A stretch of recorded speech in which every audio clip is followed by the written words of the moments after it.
أعوذ بالله من الشيطان الرجيم. بسم الله الرحمن الرحيم. اعلموا أنما الحياة الدنيا لعب ولهو وزينة وتفاخر بينكم وتكاثر في الأموال والأولاد، كمثل غيث أعجب الكفار نباته ثم يهيج فتراه مصفرا ثم يكون حطاما، وفي الآخرة عذاب شديد ومغفرة من الله ورضوان، وما الحياة الدنيا إلا متاع الغرور. سابقوا إلى مغفرة من ربكم وجنة عرضها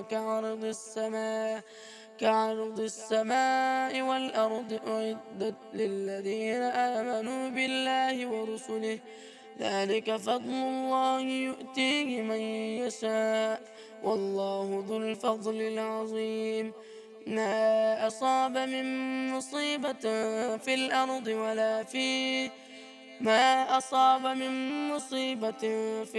ولا في أنفسكم إلا في كتاب من قبل أن نبرأها، إن ذلك على الله يسير، لكي لا تأسوا على ما فاتكم ولا تفرحوا بما آتاكم، والله لا يحب كل مختال فخور.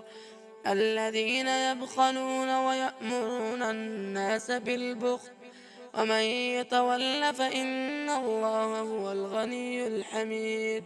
لقد أرسلنا رسلنا بالبينات وأنزلنا معهم الكتاب والميزان ليقوم الناس بالقسط، وأنزلنا الحديد فيه بأس شديد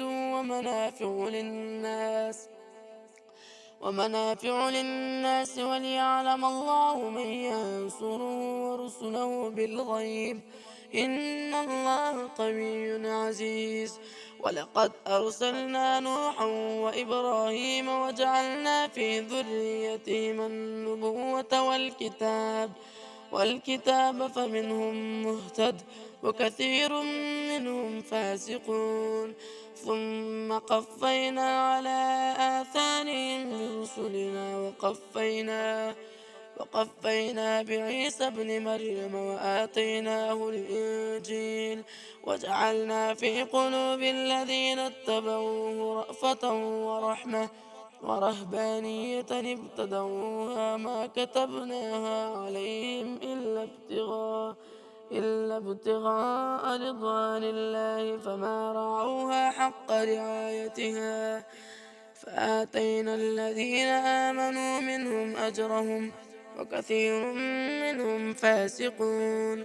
يا أيها الذين آمنوا اتقوا الله وآمنوا برسوله يؤتكم كفلين من رحمته ويجعل لكم نورا تمشون به ويغفر لكم، والله غفور رحيم.